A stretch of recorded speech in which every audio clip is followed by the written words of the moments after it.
আমাদের 4 বিজিবির যে দায়িত্বপূর্ণ এলাকা এখানে প্রায় 102 কিলোমিটার সীমান্ত, যেখানে 95 কিলোমিটার স্থল সীমানা এবং 8 কিলোমিটার জল সীমানা আছে মুহুরী নদী এবং ফেনী নদীতে সংশ্লিষ্ট।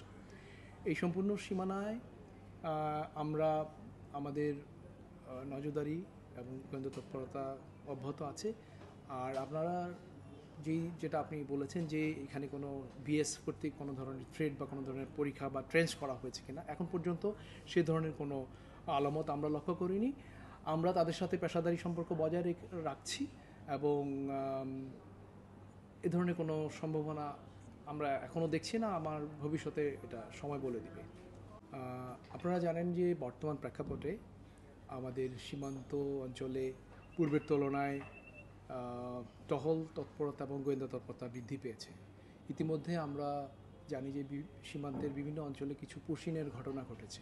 এই প্রেক্ষাপটকে সামনে রেখে আমাদের ডিজি মহোদয়ের নির্দেশনা অনুযায়ী সীমান্তের যেন নিশ্চিত নিরাপত্তা নিশ্চিত করা যায়, সেই লক্ষ্যেই আমরা আসলে আমাদের টহল কার্যক্রম, গোয়েন্দা তৎপরতা, জনসচেতনতা বৃদ্ধি করেছি।